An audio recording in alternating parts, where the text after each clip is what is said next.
अपने पास क्या है, BS6 सुप्रो गाड़ी आई थी। BS6 सुप्रो गाड़ी में क्या प्रॉब्लम था, रेस नहीं हो रही थी। हम लोगों ने फॉल्ट कोड चेक किया, P0107 manifold absolute pressure sensor का कोड आया। दूसरा कोड आया P2463 सूट मास हाई।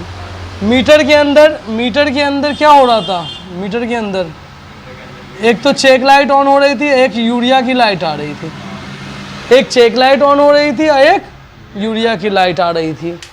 तो चेक लाइट अगर ऑन हो रही थी और यूरिया की लाइट, और हम लोगों ने क्या किया था, सबसे पहले उसको इरेज किया, कोड इरेज नहीं हुआ। कोड इरेज नहीं हुआ तो हम लोग क्या करें, ये कोड पे काम किया। ये सेंसर हमें यहाँ मिला, कहाँ पे मिला, इनटेक मैनीफोल्ड के पास। यहाँ पे मिला, 4 वायर का सेंसर था, 2 वायर इसकी टूटी हुई थी। दोनों वायर को हम लोगों ने क्या किया, जोड़ दिया। ये जोड़े तो हमारा ये कोड तो इरेज हो गया, ये कोड हट गया। उसके बाद हम क्या किए, गाड़ी का रीजनरेशन कर दिए। कहाँ जाके, स्कैनर में, स्कैनर के स्पेशल फंक्शन में जाके रीजनरेशन को कमांड दे दिए। रीजनरेशन हो गई, गाड़ी हमारी ओके हो गई। हमारा कंसर्न ये है और हम आपको ये बताना चाहते हैं कि आखिरकार ये रीजनरेशन आया ही क्यों, गाड़ी के अंदर ये प्रॉब्लम आई ही क्यों, सूट मास हाई क्यों हुआ, रीज़न क्या है। देखो, मैप सेंसर सिग्नल देना ECM को बंद किया, गाड़ी का पिकअप टूट गया। गाड़ी का पिकअप टूट गया यानी कि गाड़ी में रेस रहा नहीं। कस्टमर ने क्या किया, बिना पिकअप की गाड़ी को चला दिया।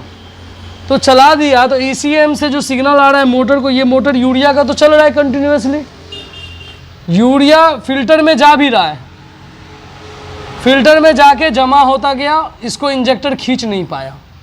क्यों, क्योंकि गाड़ी का प्रेशर कम था। अगर हवा ही कम आएगी तो हवा कम निकलेगी ना। हवा अगर ऊपर से इनटेक मैनीफोल्ड से हवा आती है, एग्जॉस्ट मैनीफोल्ड से हवा निकलती है, तो हवा ही कम आएगी तो हवा रुकेगी।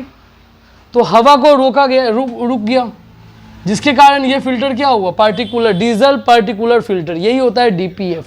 और यहीं पे कोड आया था सूट मास हाई, DPF सूट मास हाई। तो ये फिल्टर ने रोका, इसका मतलब है इंजेक्टर, जो यूरिया इंजेक्टर लगा हुआ है साइलेंसर पे, वो फायर नहीं किया। कैटेलिक कन्वर्टर के ठीक पहले लगा रहता है, उसके पहले 2 सेंसर लगता है, एक नाइट्रोजन ऑक्साइड सेंसर और दूसरा नाइट्रोजन। ये बैंक 1 है, ये बैंक 2 है। BS4 में हम इसी चीज़ को पढ़ते हैं, oxygen sensor, O2 sensor same है। वहाँ ऑक्सीजन को मेज़र करता था, यहाँ नाइट्रोजन ऑक्साइड को मेज़र करेगा।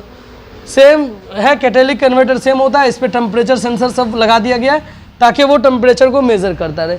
मेन रीज़न हुआ ये DPF सूट मास हाई होने का कि यहाँ से प्रेशर तोड़ा तो गाड़ी हमारी फुल पिकअप में नहीं थी। फुल पिकअप में नहीं रहेगी तो एयर हमारा अंदर आएगा नहीं जितना आना चाहिए, और जितना आना चाहिए उतना आएगा नहीं, तो एग्जॉस्ट भी कम करेगा। एग्जॉस्ट कम करेगा तो इसके अंदर तो प्रेशर रहेगा ही नहीं, तो ये खींचेगा कैसे, यूरिया को जलाएगा कैसे। ये जो स्पार्क करता है, यूरिया इंजेक्टर क्या करता है, यूरिया को फायर करता है ताकि जो पॉल्यूशन हमारी आ रही है वो पॉल्यूशन यहीं पे ख़त्म हो जाए, बाकी का एग्जॉस्ट जो मिले वो हमें बिल्कुल शुद्ध मिले, ताकि पॉल्यूशन कंट्रोल हो सके। पॉल्यूशन कंट्रोल के लिए ये चीज़ें लगी। तो अब हम लोगों ने क्या किया, रीजनरेशन कर दिया। तो स्कैनर था तो रीजनरेशन कर दिए। अब हमारे पास अगर स्कैनर नहीं है तो हमें रीजनरेशन करना है, काम करना है। तो हम क्या करेंगे, गाड़ी को जब हमारी गाड़ी पिकअप में आ गई तो हम क्या करेंगे, इस सबको ओपन कर देंगे, यहाँ से सारी चीज़ें ओपन कर देंगे, ये सेंसर वगैरह, और उसके बाद 10 किलोमीटर फुल स्पीड में गाड़ी को रन कर देंगे। जैसे ही गाड़ी फुल गर्म हो जाएगी, पर्टिकुलर फिल्टर गर्म होगा, धीरे धीरे यूरिया पिघल के या तो टैंक में वापस आ जाएगा या इंजेक्टर के पास चला जाएगा।